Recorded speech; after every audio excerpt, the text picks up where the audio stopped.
Bye.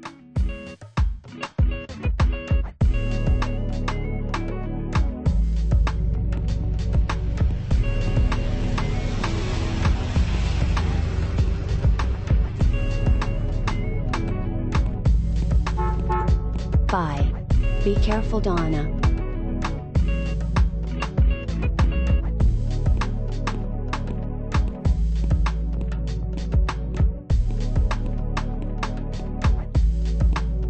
Hey, Jim. What are you reading? Hey, Jackie. It's just the book I found the other day. It's kind of weird. I'm going to show you a couple ways, maybe, to get characters to move correctly on a set. Don't have all the answers to what you may need to do. A couple of things I'm not sure of with iClone, and it seems a little funky at times, but let's just try this method for now. Notice when you right click, you bring up perform capabilities and move capabilities. Those are controlled by the persona. They call it the persona. Now, you can add different personas from older avatars. You'll notice if I add the G3 Jana to Gwen, another female persona, you'll notice that we now have a run forward added, where we only had a walk forward with Gwen. So you can play around with personas and maybe add some features that you won't normally have.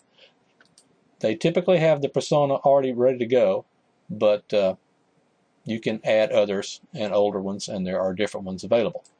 Okay, now using the persona to move a character, what you do is you right click, say walk, and then find a position, and the character will walk, and you must let it play out. Let this animation continue and complete to the end before you hit spacebar or anything. It has to create its animation file. And once it's at the end, you will notice in the timeline that there is now an animation file for Gwen that was just created. Now also I noticed that let me see if I can grab it. There we go. You'll notice here that there is a little extra animation file there at the beginning. I tend to slide the newly created file down there to cover that up and override it. I don't know if that helps or not, but sometimes it may. Okay, so Gwen does that walk, and now we want her to come back. So let's right click once again, do a walk forward, and click on a point up here. And so she turns and comes back. I think if you click on this side, she will turn to her right, and clicking on this side, she kind of turns around to her left. It's a little funky, and it's not terribly accurate as to where they're going to stop where you click sometimes. It has to continue and create its file, and sometimes it doesn't end up at the right spot. So now let's go back to the beginning, and we'll do Chuck, and once again we'll do a walk forward, and let's just bring him to here, and he walks and stops. Okay, and notice now if we slide down, they don't really match up at all. So let's try to, I'm going to always like to say remove animation when I do another one, and we'll try that again.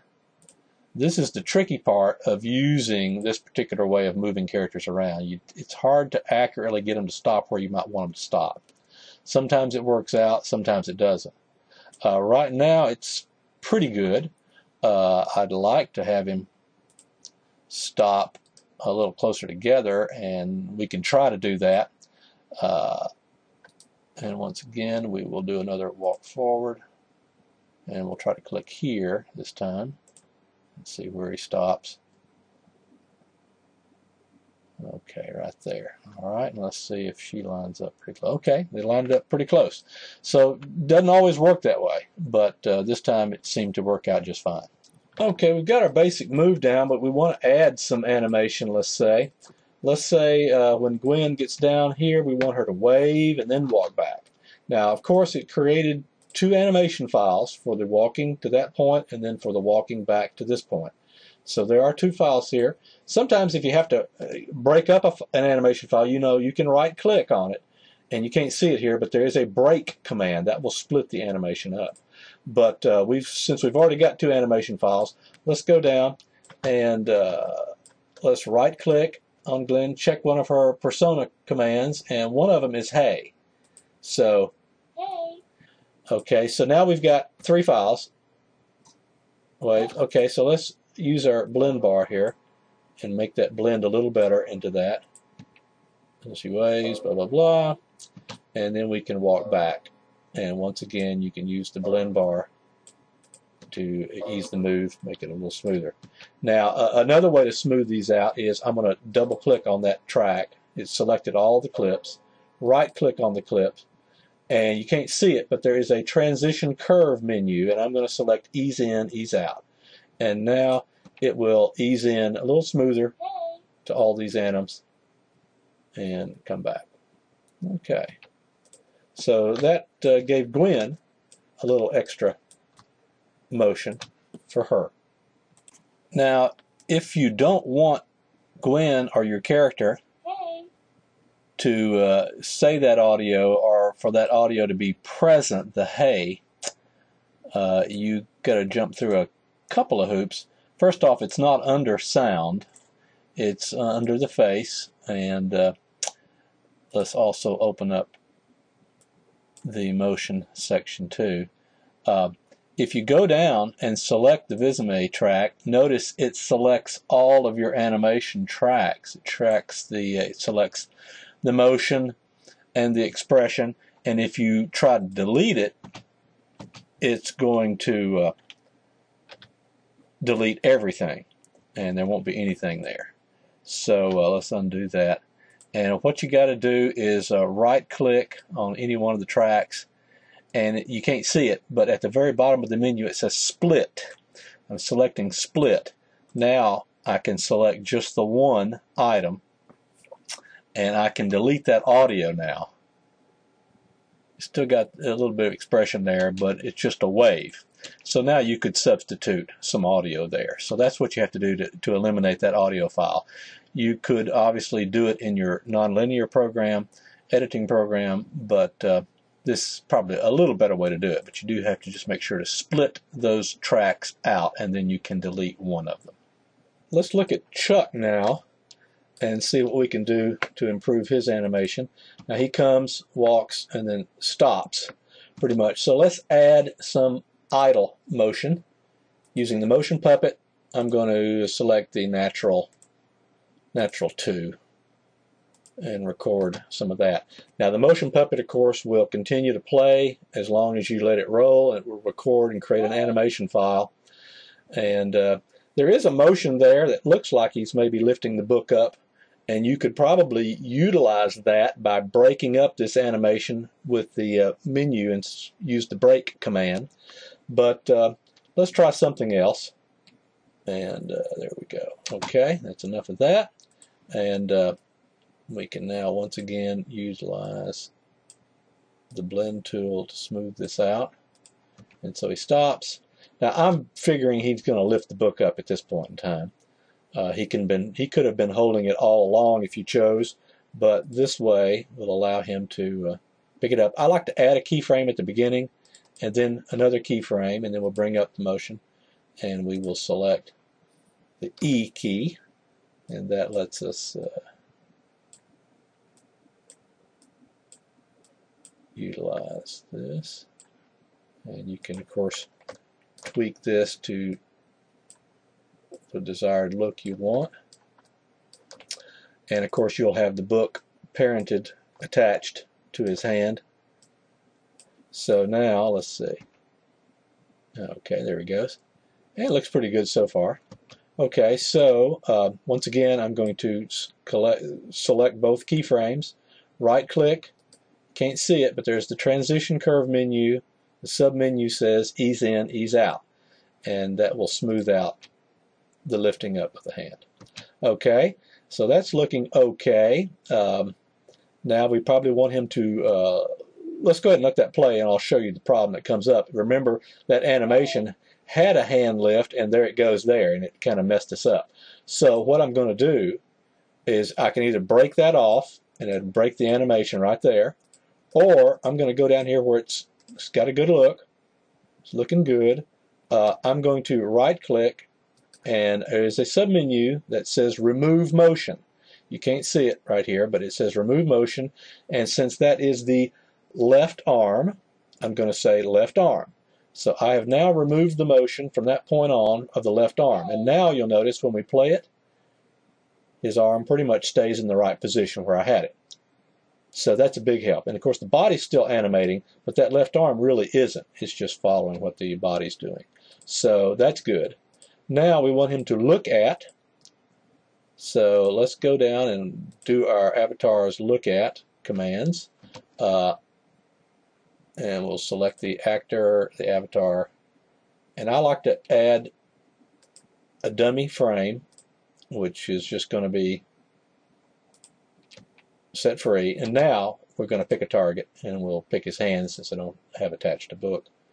And so he can look there, and he's looking there. And she's going to come on down, and let's do the same thing with Gwen. She's going to, I'm going to give her a set free here. And then I'm going to add a pick target. She's going to look at Chuck's head. And once again, I want her to keep looking at the head, so I'm going to pick that target again. And now I'm going to say, look at the hand. And then I'm going to say either look at the hand again if you want her to look longer, or if you want her now to start looking at him, that's fine. And now he, of course, now if you selected her, he would start looking. As soon as he looked at the book, he would start turning his head and looking at her. So once again, I'm going to add another look at the hand. And then I'll add a look at her. Now, he's maybe looking a little too soon, so I'm going to slide this keyframe down a little further. And now he starts looking. And once again, you can select all these, right-click, and do a, you can't see it, but it says transition curve, ease in, ease out, and that will smooth out those curves. What if, let's say, you wanted Chuck to be reading his book from the very beginning? You could take that keyframe and copy it. I'm just going to hold down the control key, drag, and create another one. Eliminate the first keyframe here.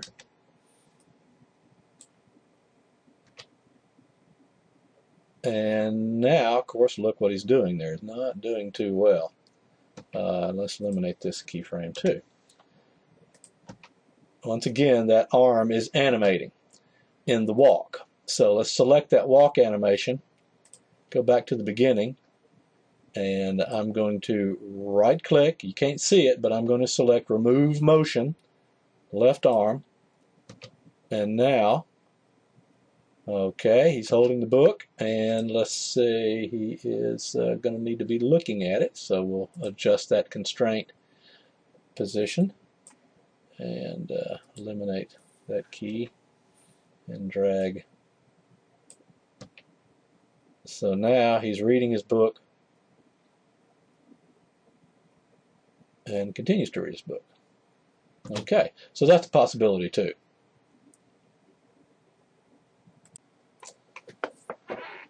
Okay, one other option for moving a character around is to create a path and hopefully getting them to follow that path. So let's say we wanted Chuck to come down the path and stop here, hit escape, and that'll close off the path. And we wanted Gwen's path to be something like this. And the trick is getting them to look in a certain direction at the end of the path, and then coming back around will potentially be our issue to deal with. Hit escape there. Okay, so now let's try and see. Path, pick, and path, pick. which is right here, I believe. Okay.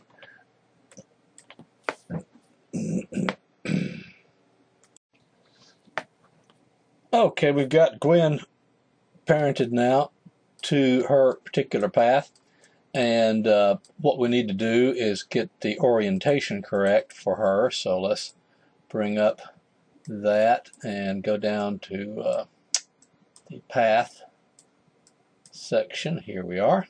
Path. Follow path, and then let's get the correct axis, and typically it's -y will work fine. Now maybe a couple of ways to do this. This may not be the best way, but one way you can do is use the pre-built animations, the mix moves here, and female mix move, and let's slide down to walking moves. Get a walk turn, you get a walk end, and a walk start. So let's do the walk start. Okay, and now since she is parented to that first node, she's going to stay in place. And then let's go ahead and add the walk, which is kind of a walk loop. And so we got the walk. Okay. And we may need to now duplicate that a few times. So let's select loop. And let's loop it a couple of times. And now let's go down and select our next end point, which was down here. And let's just slide to the end of that particular animation. And then now let's select path once again. Pick path. And we're going to pick way down here where they stop there. Okay, now let's take a look at that particular sequence and see how that worked out. And notice we get a little sliding going on there. Open up constraints here. Turn off the hand so you can see what's going on, hopefully. And key is you want to tweak these nodes to where you get the right movement for however much animation you've got to work with. You can, if you need more animation to get to a certain point without too much foot sliding, then you can adjust that position and add some more animations. We've got a little bit of backward sliding there, so let's play with the node a little bit. Watch the feet carefully, and let's go ahead and zoom in here. Got a little bit of backing up, so let's slide this node some more. A little less sliding there. So try to get as little sliding as possible. Now, of course, we had a beginning problem here. So let's duplicate this first. Let's copy that, paste it down. And so now she's going to stay in place here till we get up to speed. So we start, there we go, and it just happened to be about right. So you can adjust that to create less sliding and stuttering of the motion there and get more of a smooth motion.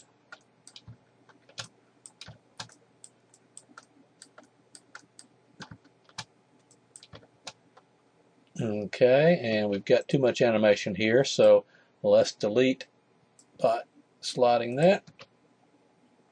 Okay, and let's add our walk stop, walk turn, walk end. Right there it is. Now we have a walk end. Still got a little slide there going on, so we want to adjust that position.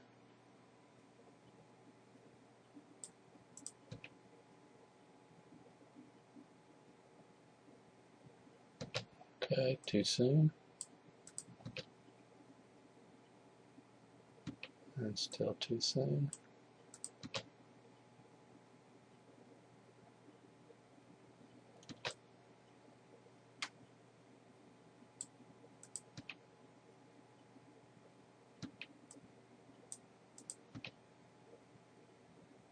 Okay, getting close, right about there.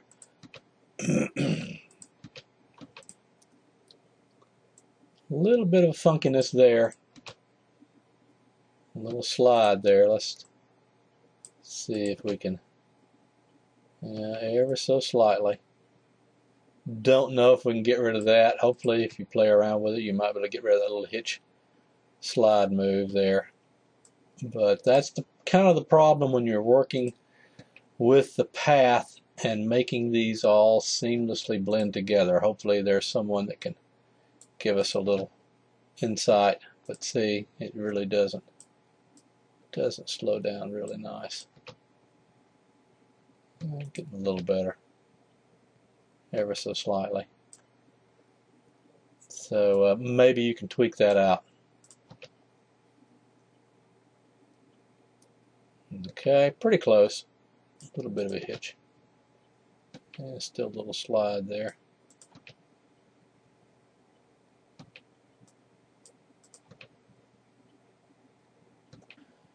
Okay, so we've got her pretty much in position and tweaked as good as I can tweak it. Hopefully somebody will give us some information on how to do that better. But now we wanted to add our little hay, and so we've loaded the Gwen, the Jenna persona, and that includes the hay move.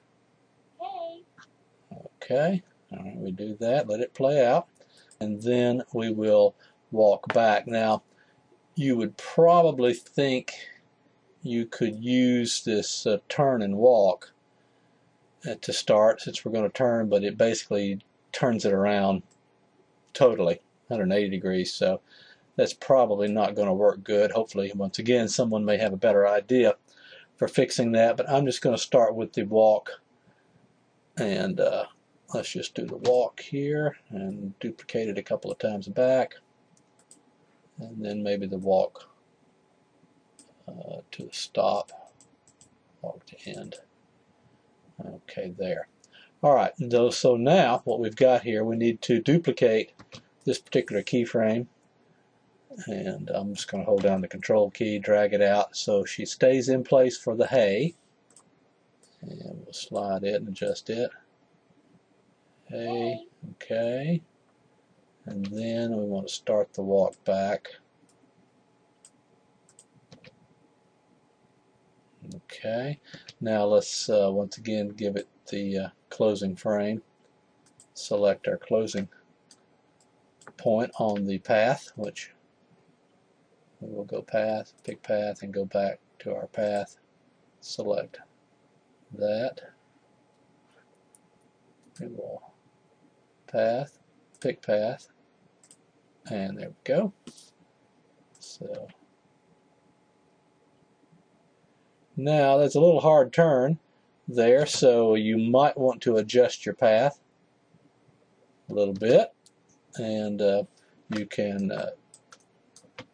tweak that particular point in the path. If you'll go up to your path, select your path, and motion path, I believe it was this one, edit path, pick that, and bring up your points, and hopefully might be able to tweak it to where it's a little bit smoother rotation. You might have to go to this point behind it to make that curve a little better, and it's going to take just some playing around to get it to work right.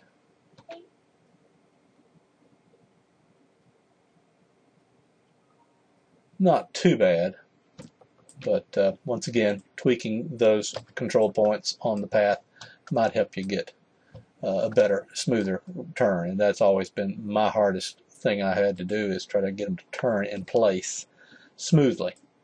So once again, we got some sliding up there. I think we need to make sure we fix that again,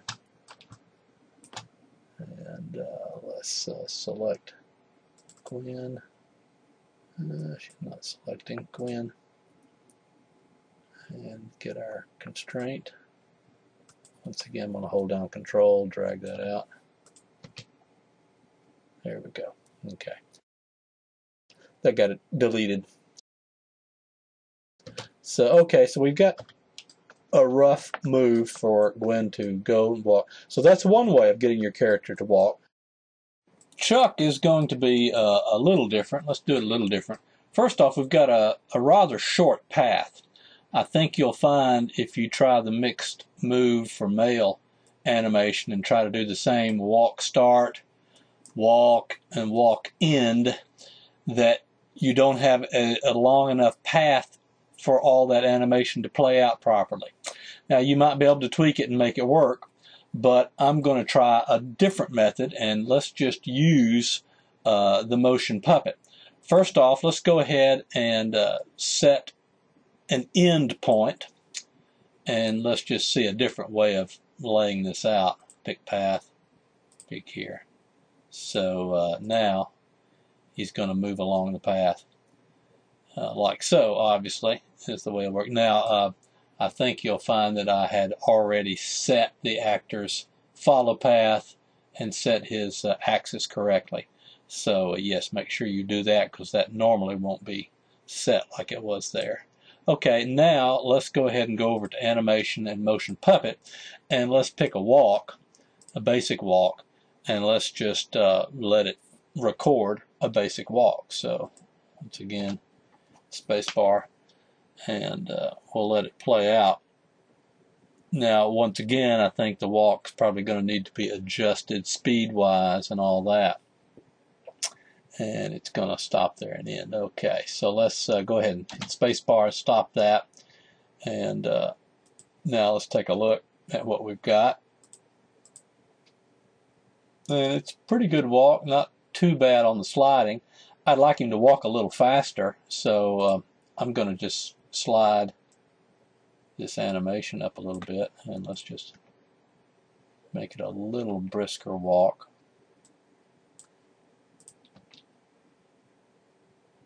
And we got some sliding going on, so I'm going to slide this node down and keep sliding it till I get as much of the foot sliding out as possible. And let's get a little closer view here. See how he's moving. Still got a little bit.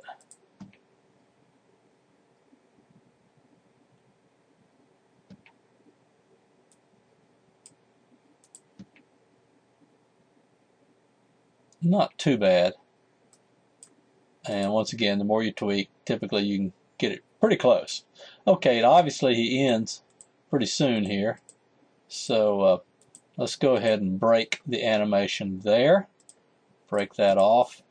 And then let's go ahead and just render a casual standing natural pose. And let's just do natural pose 2. And we'll roll some of that.